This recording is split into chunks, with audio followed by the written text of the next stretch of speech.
Esse vídeo nos chegou através dos comentários. Infelizmente, eu perdi o comentário, portanto, não tenho como agradecer a sugestão feita. Vídeo cujo título é Rasta e a Religião, entre aspas, Religião dos Gasparzinhos. Leia-se Espiritismo. Vejamos do que se trata, o que é que vai ser dito a respeito. Que tem um programa no YouTube chamado Manhasta Connection, e nós comentamos a respeito do espiritismo. E muitos espíritas ficaram revoltados com nossos comentários, porque nós tecemos críticas pesadas a esse tipo de pseudodoutrina que tem muita popularidade, principalmente entre setores da classe média brasileira. Observem que o espiritismo fora do Brasil, talvez com exceção das Filipinas, não tem a menor relevância do ponto de vista espiritual e intelectual em todo o mundo. Mesmo na França, é uma pseudodoutrina que não somente foi esquecida, como mesmo na época em que Allan Kardec vivia, nunca foi realmente uma ideia levada a sério. Observe uma coisa interessante. Um dos mais procurados cemitérios para turistas na França, o cemitério Père Lachaise, você pode perguntar ao coveiro onde fica o túmulo de Chopin, o túmulo de Balzac. Creio que até mesmo Abelardo e Heloísa estão enterrados lá. Mas se vocês perguntarem onde fica o túmulo de Allan Kardec, você pode ter certeza, o coveiro não vai saber te responder. Como muitas vezes, parece-me que alguns brasileiros sofreram algum tipo de constrangimento ao perceber que na França, realmente Kardec não somente é irrelevante, como é uma figura formalmente esquecida e desconhecida. Eu tenho a impressão, a partir daquele vídeo que nós vimos aqui recentemente, no qual o ator Carlos Vereza bizarramente fica tocando no busto de Allan Kardec em seu túmulo, eu tenho a impressão que pela quantidade de brasileiro que faz isso lá, provavelmente esse coveiro metafórico deve saber onde é que esse túmulo fica, beleza? E outra informação, também já colocada aqui no canal, para a tristeza de todos os espíritas bolsonaristas, é o fato de que Cuba é o segundo país com mais centros espíritas em todo o mundo. Em primeiro lugar, o Brasil, em segundo lugar, Cuba. E é interessante notar que o desenvolvimento do espiritismo lá não se deu através da exportação, digamos assim, do espiritismo praticado pela FEB. Beleza? Então voltemos para a fala. Ninguém leva a sério Allan Kardec na França. Aliás, ninguém leva a sério Allan Kardec em boa parte do mundo. Houve uma época, principalmente na Inglaterra e nos Estados Unidos, em que havia a mania do espiritismo. E nós sabemos que o espiritismo, na verdade, surge nos Estados Unidos, em particular com as charlatãs irmãs Fox, em que elas tinham sintomas mediúnicos, os espíritos movimentavam a casa, etc. E depois elas acabaram abrindo o jogo e disseram que tudo aquilo era charlatanismo. O mesmo se pode dizer do Allan Kardec. Allan Kardec era um charlatão.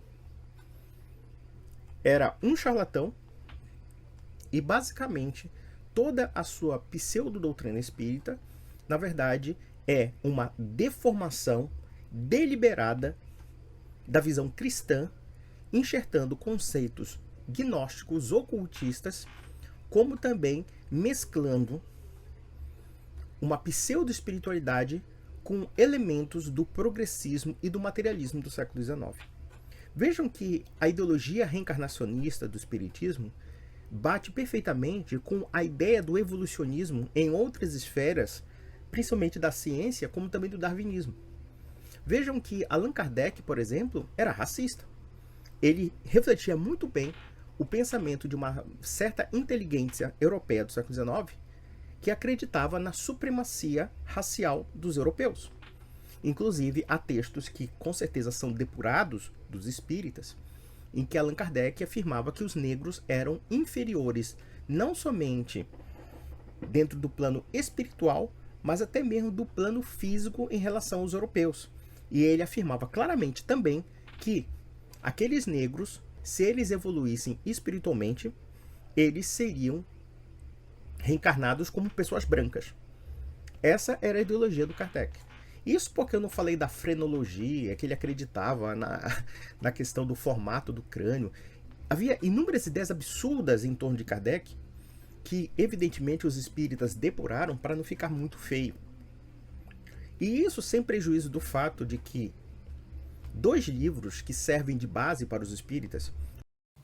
Nós falamos recentemente de novo sobre esse tema do racismo, que, como foi dito aí pelo rapaz, sim, foi jogado para debaixo do tapete por muito tempo aqui no Brasil. E ainda hoje há muita distorção em relação a esse assunto, até porque a pecha que Allan Kardec sofre em razão de se ignorar os princípios da doutrina espírita. Então, nós observamos falas como essas, que simplificam a ideia da reencarnação presente no espiritismo a partir de ideias que encontram-se no senso comum. Beleza? Aliás, por falar em senso comum, o que ele vai dizer de espiritismo aí reflete o senso comum mais rasteiro relativo ao espiritismo. Vejamos tudo o que vai ser dito. O Evangelho segundo o Espiritismo e o Livro dos Espíritos é um compêndio de fraudes teológicas grosseiras.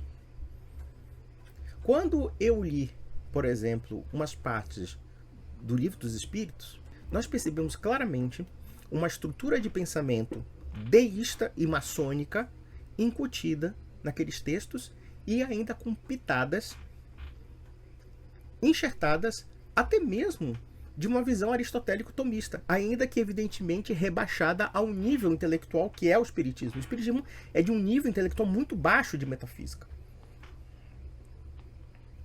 E o que é o Evangelho segundo o Espiritismo? O Evangelho segundo o Espiritismo é uma forma de parasitar a fé cristã e os evangelhos, distorcendo todo o nosso entendimento de fé cristã e, em particular, de fé católica. Então, observem que, num país como o Brasil, onde a fé católica é muito mal ensinada, onde as pessoas realmente são muito supersticiosas e onde o catolicismo é muito mais sentimental do que doutrinário, então o espiritismo casa perfeitamente para parasitar o catolicismo. Eu não digo somente o cristianismo, mas é o catolicismo mesmo, porque o Evangelho segundo o Espiritismo foi escrito justamente para subverter os conceitos da catolicidade. Porque os termos pelos quais Kardec usa para explicar o Evangelho segundo o Espiritismo são termos muito comuns na teologia católica, ainda que totalmente distorcidos, totalmente devastados. Ali temos um gnosticismo. Isso é interessante porque eu já vi aqui nos comentários várias vezes as pessoas falarem assim: ah, eu não gosto do Evangelho segundo o Espiritismo porque ele é muito católico. Sendo que nós já explicamos várias vezes, e está aí o rapaz dizendo que Kardec se vale dos termos e dá a eles outro significado. Eles adquirem outro entendimento de acordo com a filosofia espírita. Então, dizer que há muito catolicismo no Evangelho segundo o Espiritismo é, primeiro, não entender o catolicismo e não entender o Espiritismo. Beleza? Então, voltemos aí para a fala. Devastados. Ali temos um gnosticismo. Em que ponto o Espiritismo é uma ideologia gnóstica? Justamente porque, quando eles afirmam que o reencarnacionismo, na verdade, ao mesmo tempo que tem um propósito evolucionista, mas também tem um propósito de expiação, então estão dizendo que quanto mais você reencarna para evoluir, ao mesmo tempo você reencarna para pagar por vidas passadas. Então, logo, a vida é uma vida de expiação e de punição. Porque, na verdade, segundo eles, você tem que se libertar do plano da matéria. A matéria é má. A matéria não é vista como um componente ontológico da pessoa. Na fé cristã, por exemplo, nós sabemos que pela corrupção do pecado original, nós realmente somos criaturas degradadas por conta de quê? De uma separação primordial de Deus. E que nós só podemos nos regenerar a partir da proximidade de Deus através da graça e da fé. Então não há reencarnação para nos evoluirmos. Há sim uma tentativa de conciliação com o Criador para que, caminhando conjuntamente com Deus, nós tenhamos a redenção e também a nossa purificação. E não é somente uma purificação somente espiritual, mas também corporal, porque quando se afirma o dia do juízo e da ressurreição, nós voltaremos a um estado de graça original, em que nossos corpos e o nosso espírito ficarão livres do pecado. Então, na verdade, a fé cristã não é gnóstica. A fé cristã não nega a beleza da natureza e da criação, como também não nega a beleza também da corporeidade da matéria. Já o espiritismo não. Ele demoniza a matéria.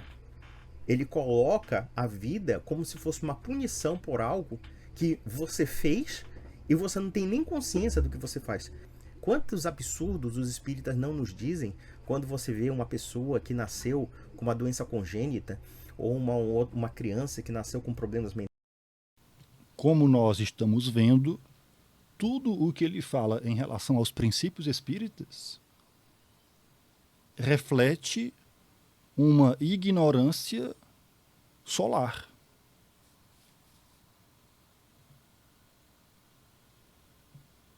Não há muito o que dizer sobre isso, quando falta uma leitura básica a respeito do que se fala. Acessivamente afirmando que essas crianças ou essas pessoas têm culpas de vidas passadas. É como se aquela criança fosse culpada individualmente pelo estado físico delas, o que é uma coisa completamente absurda. Seria muito mais lógico afirmar que como somos criaturas, seria muito mais lógico afirmar que como somos criaturas afastadas de Deus e que, portanto, nós temos que nos vincular a Ele, nós herdamos também o peso dessa degradação pelo nosso afastamento de Deus. Essa é a verdadeira doutrina cristã. E não essa doutrina gnóstica que...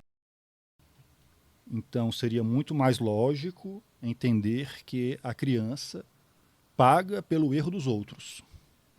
Beleza, eu não quero aqui entrar no mérito da doutrina católica. Vamos tentar apenas pontuar aquilo que diz respeito aos erros falados em relação ao espiritismo, beleza? Vamos seguir em frente. Nega o elemento da graça, uma vez que Jesus Cristo não morreu pelos nossos pecados, pelo contrário, Jesus Cristo é reduzido da sua divindade para um... Foi dito aí um pouco antes, de forma equivocada, que o espiritismo demoniza a matéria. No momento, me vem aqui à lembrança apenas um texto lá de O Evangelho segundo o Espiritismo, no qual se diz que é preciso cuidar do corpo e do espírito. Ali há uma justificativa filosófica em relação a essa necessidade de cuidar do corpo. Por que se deve cuidar do corpo, etc. Enfim. Um mero espírito superior. E por outro lado, nossos pecados, pelo contrário, Jesus Cristo é reduzido da sua divindade para um mero espírito superior. E por outro lado, muitos trechos dos evangelhos são distorcidos para enxertar o reencarnacionismo onde ele não existe. Mesmo, por exemplo, vamos pegar um caso bem elucidativo do absurdo que é o Evangelho segundo o Espiritismo. E aqui nós temos também um outro aspecto. O Espiritismo se coloca acima dos evangelhos. É o Evangelho segundo Allan Kardec. E Allan Kardec é a autoridade máxima para falar sobre o cristianismo. Não é a Sagrada Escritura, não é a igreja, não é a tradição, não é aquilo que os apóstolos nos deixaram. Para o espírita, o Evangelho é imperfeito. O Evangelho é inferior no seu entendimento. Então nós precisamos, na verdade, do Espiritismo, porque, segundo eles, é a terceira revelação. Vejam aí a perversidade.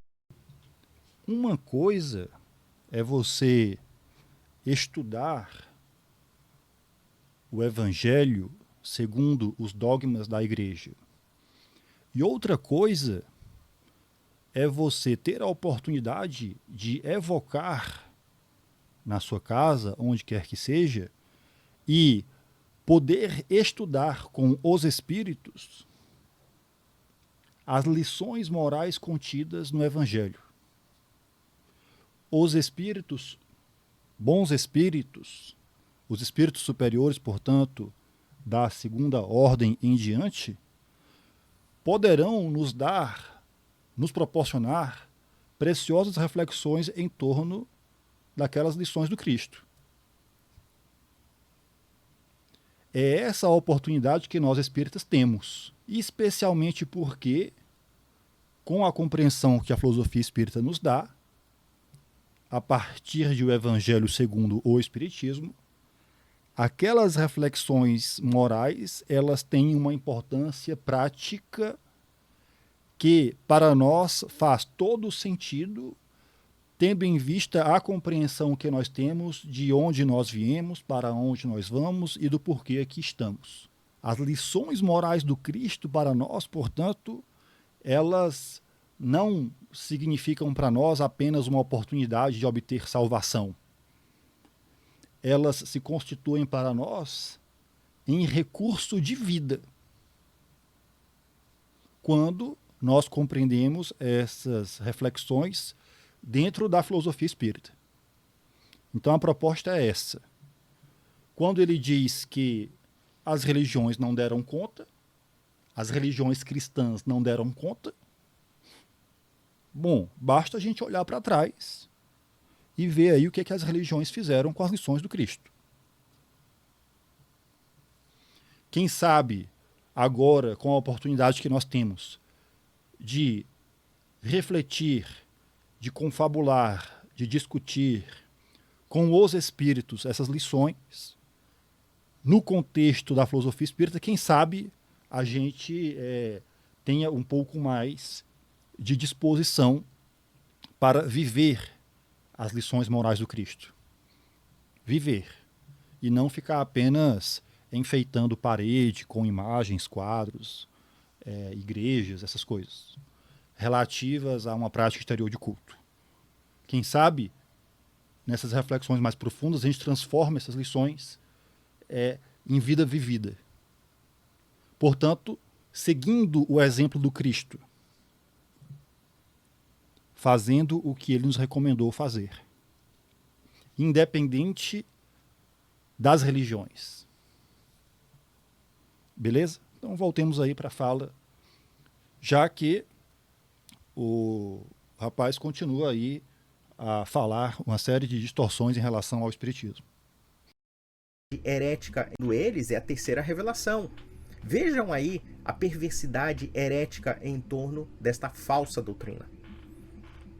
Uma vez eu estava vendo o Allan Kardec dizendo que Jesus Cristo, quando afirmava que precisaríamos nascer de novo da água do Espírito, na verdade, Jesus Cristo estava pregando a reencarnação, porque a água representa a matéria e o Espírito, evidentemente, é Espírito, né? Uma coisa completamente absurda, porque qualquer cristão vai perceber que nascer de novo é nascer através do batismo. O batismo nos redime do pecado original e o batismo também nos purifica por alcunha do Espírito Santo, para que nós tenhamos os sinais da graça. Essa é a coisa mais óbvia para qualquer cristão, menos para o espírita. Então, observem que eles enxertam ideias completamente estranhas aos evangelhos. Outra coisa que Kardec fala no Evangelho segundo o Espiritismo, que João Batista seria a reencarnação do profeta Elias. Segundo a tradição judaica, quando o Messias se manifestar, haveria a predição do próprio profeta Elias declarando o Messias.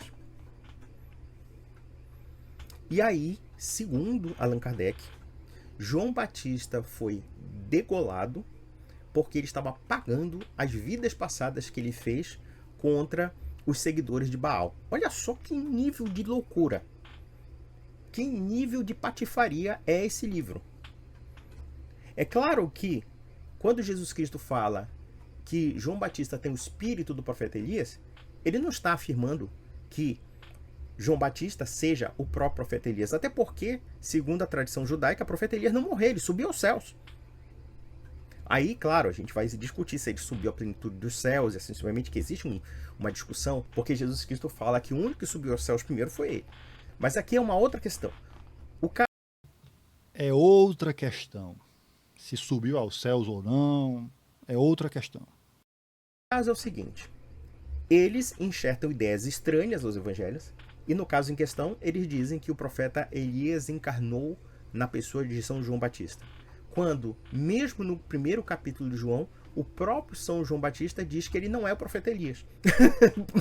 E que, claro, Jesus Cristo, quando diz que João Batista tem o espírito do profeta Elias, ele está falando de uma qualidade, de um traço psicológico, mas não que uma pessoa seja a mesma outra. Claro que não. Se eu dissesse que uma arte tem um espírito medieval, eu não estou dizendo que aquela arte é da Idade Média. Se aquela música tem o espírito de Chopin, eu não vou dizer que o compositor que tem o espírito de Chopin é o próprio Chopin. Isso é uma coisa completamente louca. Mas Allan Kardec enxerta isso, e enxerta de uma forma proposital para subverter a fé católica. Outra coisa que ele faz, quando ele fala da fé, da esperança e da caridade, e ele diz que não há salvação fora da caridade.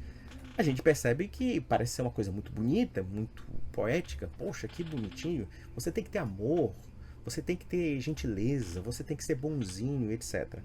Só que existe um problema nesse discurso. É uma caridade, entre aspas, que na verdade é uma filantropia sem a graça e sem a fé. No fundo, quando Allan Kardec diz para você que só a caridade salva, ele está dizendo que só as obras salvam. Ou seja, existe aí uma perspectiva pelagiana da salvação. Ele está negando os outros elementos que fazem parte da caridade e fazem sentido à caridade, que é a graça sobrenatural de Deus, como também a fé. Infelizmente, do pouco que ele leu lá em O Evangelho segundo o Espiritismo, ele não leu, por exemplo, o texto Fé, Mãe da Esperança e da Caridade, no qual se coloca a fé em um outro patamar a fim de dar sentido à caridade. E é claro que quando ele fala de caridade aí, ele está falando de caridade no sentido mais rasteiro possível, confundindo com filantropia, etc. Ou seja, é claro que o entendimento dele relativo ao que é a caridade no Espiritismo é um entendimento superficial, como só pode ser o entendimento de alguém que não estuda para falar a respeito de Espiritismo. Se fala do amor cristão, não é uma filantropiazinha, não é uma coisa que nós podemos falar do ponto de vista da bondade natural. É uma bondade inspirada através de um elemento sobrenatural, que é a graça e a fé. Então a bondade cristã, aquela bondade que é falada por Tiago na sua carta, quando ele diz que a fé sem obras é morta, mas ele está falando da justificação das obras mediante a fé e mediante também a graça. Mas aí Allan Kardec, o que ele faz? Ele tira a graça e tira a fé e transforma a bondade numa mera filantropia, numa mera ação natural. No fundo, ao mesmo tempo que nós temos um reencarnacionismo absurdo, em que você paga várias vidas passadas que você não tem a menor consciência, ao mesmo tempo que nós não temos nem mesmo uma dimensão ontológica do ser humano, já que você é uma pessoa e várias pessoas ao mesmo tempo, você é uma alma com vários corpos, com várias identidades que se contradizem. E por outro lado, a busca da salvação está em você e não está em Jesus Cristo. Na verdade, Jesus Cristo é apenas um sujeitinho que te orientou ali, sabe? Como se fosse um mestrezinho. Não. Isso é negar a fé cristã, na sua essência. Porque se nós negamos o fato de que Deus nos sacrificou por nós e que, para aderirmos a isso, nós temos que ter fé, nós temos que confiar na sã doutrina e seguir os passos de Nosso Senhor através da igreja, se nós não confiamos nisso, seguir os passos do nosso Senhor através da igreja. Mais uma vez, eu não vou entrar no mérito, eu não quero aqui discutir o catolicismo, porque, inclusive, eu não tenho competência para abordar um assunto relativo à cobra falante, etc. Beleza? Vamos lá. Então vamos confiar em quem? Em nós mesmos, segundo a lógica espírita. A lógica espírita ela é gnóstica, porque ela nega valor às obras criadas por Deus. As obras materiais são más, uma vez que você está aqui somente para pagar pecado, entre aspas. E que no fundo qualquer mal que aconteça a você é porque você teve alguma culpa em algum lugar e você não sabe nem como. Onde é que está o fundamento da justiça em relação a isso? Porque o fundamento da justiça pressupõe que você pague por algo que você tenha consciência do que você fez. E não algo que você não tem ideia alguma. E o mais absurdo dessa doutrina... Esse tipo de afirmação parte do entendimento de que a vida principal é a vida material. É uma compreensão que ignora os princípios do espiritismo. Porque ignora o fato de que, segundo o espiritismo, a vida principal é a vida do espírito. Apesar das várias experiências a que se submete ao reencarnar no mundo material. Beleza? Então, vamos continuar. E não algo que você não tem ideia alguma. E o mais absurdo dessa doutrina é que, ao mesmo tempo que eles falam que existe uma acumulação evolutiva de conhecimento, etc., no entanto, você nasce sem conhecer, você renasce sem conhecer e assim sucessivamente. Então, onde é que está o aprendizado das vidas passadas? Se em cada vida você perde esse aprendizado, você não tem consciência desse aprendizado, você segue todo aquele processo natural do desenvolvimento intelectual, cognitivo e etc., sem qualquer tipo de dom que possa revelar realmente que você teve um aprendizado anterior. Isso não tem o menor sentido. Isso sem prejuízo dos critérios até mesmo quantitativos, porque todo espírita se acha um rei, se acha um príncipe, um duque, um nobre, um escritor e etc. E todas as ditas revelações psicografadas de autores como Leon Tolstói, quer dizer, Leon Tolstói escreve em português, tá? Ele não escreve em russo, não. Eu nunca vi um espírita brasileiro escrever em russo. E o que é pior, e a incorporação literária desses médiums consegue ser inferior à média do que esses ditos espíritos escreviam quando estavam vivos, como no caso Tolstói, Dostoiévski, Santo Agostinho. Agora, como nós estamos vendo, o assunto é mediunidade. E, como era de se esperar, há aqui também uma ignorância em relação a esse assunto, porque trata-se de mediunidade aqui como se fosse um milagre, ignorando o fenômeno, suas características, etc. Então, o fenômeno é colocado como uma espécie de milagre e, a partir disso, ele é questionado. Acessivamente. Até Santo Agostinho já escreveu, tá? Psicografado, tá? Será que não é absurdo demais vocês acreditarem nessa merda, nessa porcaria? Porque tem linguagem de ciência? Ora, mas a linguagem da ciência, como o espiritismo aborda, é a linguagem do cientificismo do século XIX, do materialismo do século XIX.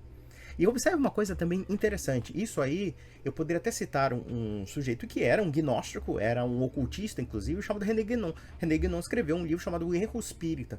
E ele dizia que o espiritismo, inclusive, tinha um caráter naturalista e materialista. E por que materialista? Porque tudo é natural. A matéria é natural, a espiritualidade é natural, tudo é natural. Não existe ordem sobrenatural, segundo o espiritismo.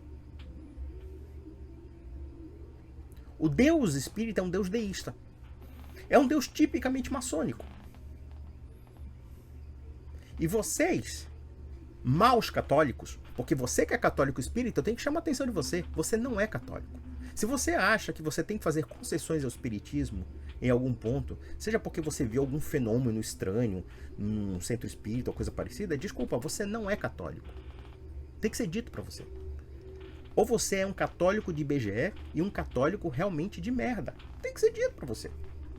Se você é católico, você tem que ser integralmente católico. Não existe essa coisa de meio católico. Isso é coisa de brasileiro. O brasileiro é superficial em tudo. E é por isso que esse país também não... O brasileiro é superficial em tudo. É interessante essa afirmação, porque, primeiro, é um brasileiro falando como se não fosse brasileiro. E, em segundo lugar, porque ele está, ao se colocar dessa forma, dando o exemplo do que acabou de dizer. Afinal de contas, está falando do espiritismo de forma absurdamente superficial.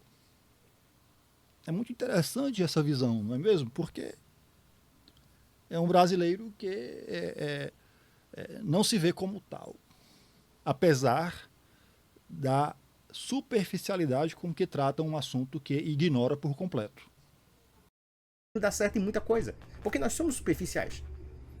Nós somos culturalmente superficiais, nós somos moralmente superficiais, nós somos espiritualmente superficiais. E é por isso que nós caímos em engodos farsescos como o espiritismo. A seita dos Gasparzinhos. É só ler o Evangelho puro e explícito e ler o Evangelho segundo o Espiritismo para perceber que o Evangelho segundo o Espiritismo é uma fraude. Para perceber que o Livro dos Espíritos é uma fraude. Porque vejam que essa classe média descolada que adora espiritismo por causa das suas palavras bonitas, melífluas, etc. Essa mesma classe média mostra ser um proletcult. Sabe que é o proletariado cultural? Mas é o proletariado cultural que teve uma ascensão social e todo mundo acha que é inteligente, mas não tem formação. Não tem formação humanística, não tem formação religiosa. É por isso que o espiritismo contamina o ambiente católico. Porque o ambiente católico falta solidez, pelo menos no Brasil. Vocês veem espiritismo, por exemplo, na Espanha? Vocês veem espiritismo em Portugal? Vocês não veem. Espiritismo é exportação brasileira. Como evangelismo é exportação brasileira. E o português vira assim com uma cara fechada pra gente. E com razão. Porque é uma merda. É lixo espiritual. É superficialidade própria do... Essa mistura, como nós já vimos aqui no canal, ela se dá desde os primórdios do espiritismo no Brasil. E, inclusive, justifica o porquê o rustanguismo teve tanta força aqui, resultando no que hoje está aí, a partir do que a gente encontra na FEB. Do povo brasileiro. É superficialidade própria nossa. E eu poderia dizer que o espiritismo é uma espécie de macumbaria mais limpinha, mais europeia. O que dá um ar de cult. Ah, o espiritismo é religião, filosofia e ciência. E aqui nós temos o quê? Por falar em racismo, se a gente pegar essa afirmação e colocar ela de forma contrária, pode-se dizer, a partir desse raciocínio, que a macumba é uma espécie de espiritismo mais sujo, não é? Se o espiritismo é uma macumbaria mais limpa, o contrário também seria verdadeiro, ou não? Como foi falado a respeito do racismo, eu acho que seria interessante pontuar isso para que fique claro. Beleza? Vamos lá. A linguagem do cientificismo do século XIX, com o evolucionismo do século XIX, com o racismo do século XIX, com o materialismo do século XIX. Então, meus amigos, não se iludam com essa porcaria. Tem que ser dito, infelizmente, eu não estou aqui querendo ofender os espíritas. Eu estou querendo falar a verdade. A verdade é que o espiritismo é uma porcaria. Acho o espiritismo uma droga. Com todo respeito. Pegue o arcabouço católico, cultural católico, e pegue o arcabouço do espiritismo. Vocês vão ver assim uma humilhação tremenda. Uma humilhação que não é nem mesmo cultural, não é filosófica, não é artística, é nada. É uma humilhação metafísica até, espiritual. Porque o catolicismo é superior em tudo. Em tudo.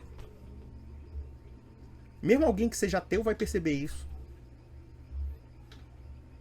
E nós, inclusive, somos confundidos com eles. Os protestantes adoram alardear que nós somos cultores de necromancia. Por quê? Porque existem católicos que são de fato necromantes. E que na verdade não são católicos. Só o Brasil tem o católico espírita. Enquanto na França, ele é ridicularizado. Nos Estados Unidos, a mesma coisa. Houve a fase da moda dos salões europeus. Tinha sempre uma aristocrata doida que gostava desse tipo de coisa, né? E aqui no Brasil foi a mesma coisa. A nossa aristocracia porca, que era deísta na sua essência e maçônica na sua essência, gostava desses desses truquezinhos, né? Desses truquezinhos mágicos de espíritos e não sei o que, blá blá blá, achando que estava arrasando. E eu acho muito interessante a forma como os espíritas olham os católicos com aquela condescendência, quase como assim de autocomiseração, dizendo: ah não, mas eles são atrasadinhos espiritualmente. Olha, vá catar coco, meu filho, vá. E isso porque, claro... Foi como eu disse antes, eu não tenho competência para discutir cobra falante. Mas, se se acredita nisso, nos cabe apenas respeitar, apesar da crença de que cobra fala, maçã, costela de Adão, enfim, todo o pacote dos dogmas. A gente não pode entrar nesse mérito, porque a gente temos que respeitar a fé. Mas é respeitar de verdade, não é como ele fez aí. Xinga e depois diz com todo respeito. Deixa acreditar na cobra falante. As pessoas são livres para acreditarem no que bem entenderem. Assim como a gente vê os espíritas aí acreditando em banheiro em nosso lar, trazendo a coisa para o nosso lado, digamos assim. Afinal de contas, o espiritismo se tornou uma religião também, né? Então a gente pode falar com mais propriedade dessa crença. A turma acredita que espírito vai no banheiro. Depois, essa crença é ridicularizada, aí ficam se perguntando por quê. A turma acredita que o espírito vai ao banheiro, de maneira que esse banheiro tem que ser limpo, etc. Nosso lar, André Luiz, aquela coisa toda. Aí fica difícil. Claro, o Chico Xavier virou uma espécie de santo deles. Mas façam o seguinte, vejam uma matéria da revista Cruzeiro dos anos 60, quem foi Chico Xavier. Chico Xavier não é esse santo que vocês estão retratando, não. No caso do brasileiro, como nós temos um catolicismo deficitário, nós achamos que qualquer ato de bondade em si mesmo já é um ato espiritual que faz alguém um santo. Não, o Chico Xavier sempre foi um sujeito que queria fama. Era o centro da vida dele. Ele queria realmente ser cultuado como uma espécie de santinho. Só que é o santo dos espíritas. E deu certo. Num país com catolicismo horroroso como o nosso, realmente. Não é o santo dos kardecistas. Até porque essa ideia de santo, como está sendo colocado aí, a gente sabe que não é dessa forma, beleza? Na simpatia até mesmo de certos católicos. Mesmo que ele escreva horrores contra a Igreja Católica, que ele escreve. Mesmo que ele diga que, olha, o catolicismo é só uma aparência, sabe? É tudo falacioso aquilo ali, porque no fundo a verdadeira doutrina é a doutrina do charlatão francês do século XIX. E os espíritas têm certos joguinhos que eu não vou entender bastante desonestos. Por quê? Porque quando eles cooptam os católicos para o centro espírita, eles criam essa dubiedade esotérica entre o católico espírita que vai na missa e vai no centro espírita. E que lenta e gradualmente você se torna mais espírita do que propriamente católico. Vamos ser bem sinceros, meus amigos. Cada um no seu quadrado. Agora, deixa eu defender aqui a Federação Espírita Brasileira. Porque ao longo de todos os meus 20 anos de movimento espírita brasileiro, eu nunca vi, e me digam aqui nos comentários se vocês já viram os espíritas bater de porta em porta a fim de incomodar os católicos, a fim de que o católico deixe de ser católico para frequentar o centro espírita. Isso não existe. Venham conhecer o espiritismo, porque fora da caridade não há salvação, batendo de porta em porta, chamando. Eu não tenho esse conhecimento. Me diga aqui nos comentários se você já viu isso.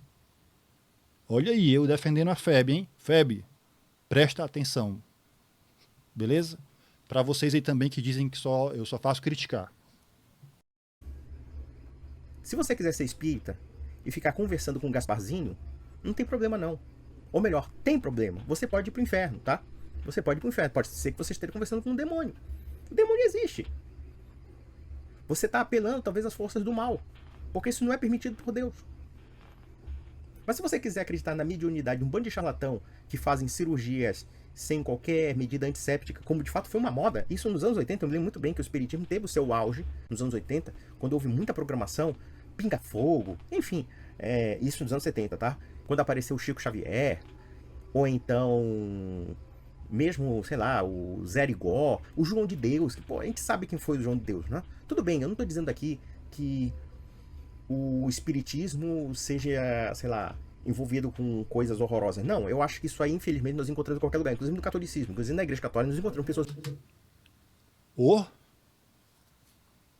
inclusive na Igreja Católica, ou se tem, hein? Salve aí para todos os padres, todos os bispos, beleza? Vamos lá. Pessoas muito ruins, tá? Mas, infelizmente, é preciso dizer que muitos ativistas espíritas são charlatães. Esses homens que incorporam Dr. Fritz. Essa moda do Dr. Fritz é uma coisa até engraçada. É só no Brasil que colou isso. É só no Brasil. É o Tolstói, o russo que escreve em português, uma literatura de quinta categoria. Não é nem um milésimo da literatura que ele escreveu em russo. É Santo Agostinho escrevendo em francês para Allan Kardec, tá? Imagina, Santo Agostinho escrevia em latim, mas tudo bem. Não sei como é que ele aprendeu o francês, mas em suma, são esses absurdos. Ou então, quando fizeram um desafio ao senhor Monteiro Lobato, quando ele já estava morto, e ninguém sabia que Monteiro Lobato tinha uma senha para isso. Tem uma história, eu não sei se é verídica, pode ser até apócrifa, mas eu já ouvi falar de uma história de um certo médium, ou seja, o próprio Chico Xavier, que começou a incorporar o Monteiro Lobato, e aí um dos parentes, ou não sei se foi a esposa dele, enfim, disse, tá bom, mas só que o Monteiro Lobato deixou uma senha. Você pode perguntar do além a senha do Monteiro Lobato? Aí não deu certo, não houve senha nenhuma, tá? Não houve senha nenhuma. Mas o Brasil é o país onde o... Eu não conheço essa história aí da senha, beleza? Mas o que me chama a atenção aqui é o fato de que, primeiro, é charlatanismo, mas aí também pode ser o demônio. No caso de ser o demônio, se essa história da senha é verdadeira, eu desconheço, digam aqui nos comentários. No caso, o demônio não sabia a senha. Tem que decidir aí o que é, né? Se é charlatanismo ou se é tudo obra do demônio. O charlatanismo tem grande monta. E por que o pessoal tá puto com o Rasta? O Rasta tá falando a mais pura verdade. A mais pura verdade. O espiritismo é charlatanismo. E quando nós falamos isso, não é pra ofender ninguém, não. É um fato. É um fato. E eu vou falar mais aqui. Vejam a matéria da revista Cruzeiro dos anos 60 sobre Chico Xavier. E vocês vão ver, assim, coisas assim ridículas. Não chega nem a ser assim horripilantes. É ridículo mesmo. É uma coisa assim. É um charlatanismo de quinta, tá? De quinta. Isso sem prejuízo também de um outro livro que eu vou indicar para vocês, do Dom Boaventura Copelenburg. O Dom Boaventura Copelenburg, que foi um monge franciscano, e acho que ele foi bispo, se não foi memória, no Rio Grande do Sul. Ele escreveu um livro chamado Espiritismo, Orientação para os Católicos. Leiam isso e vocês vão ver o que é o espiritismo na sua essência. O espiritismo, e com todo respeito, é uma porcaria. Me desculpa, não estou aqui ofendendo ninguém falando isso. E uma pseudo-doutrina que parasita o cristianismo, esvazia a essência do cristianismo, que é a centralidade do próprio Cristo, da morte e ressurreição do próprio Cristo. Como o próprio Paulo já dizia, se Cristo não ressuscitou, vã a nossa fé. Se Cristo não morreu por nós, se Cristo foi apenas um espíritozinho evoluído, e detalhe, se o evangelho não é suficiente e precisou do Allan Kardec para dizer o que é para nós o evangelho, meu amigo, isso cheira a blasfêmia, porque o próprio Paulo de Tarso já falava, se alguém apresentar outro evangelho que não seja o evangelho do Nosso Senhor, que seja maldito, que seja anátema. É assim que ele fala, Paulo.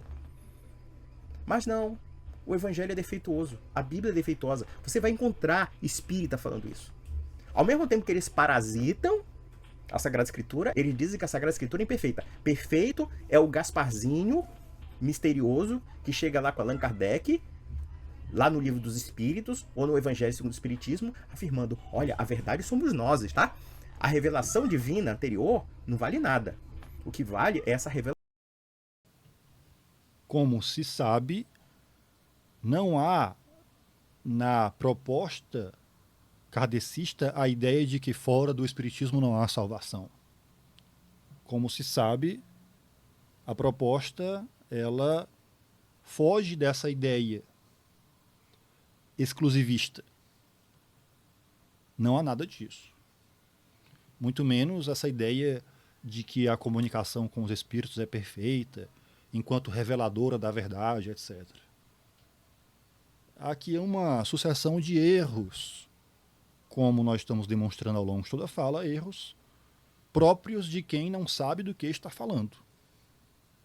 Afinal de contas, o brasileiro é alguém que lida superficialmente com as coisas. Pois bem, é esse o caso. Vejamos o que ele diz e já está praticamente no fim. Revelação aqui, a revelação dos espíritos, a revelação da necromancia. O que vale é essa revelação aqui, a revelação dos espíritos, a revelação da necromancia. A necromancia está falando a verdade para você. Pare com isso, não caia nisso, católico. E você, espírita, abra os seus olhos. Você está caindo no engodo. Então, não sei por que escândalo com relação ao Rasta, até porque o Rasta também é católico. Mas enfim, então, até a próxima. Bom, como nós vimos aí, está o chilique, praticamente um chilique, feito por um católico em relação ao que ele pensa sobre o espiritismo. Beleza? Diga aqui nos comentários o que é que você pensa de tudo que foi falado. Se inscreva no canal, curta esse vídeo, compartilhe ele com outras pessoas. Até uma próxima. Valeu!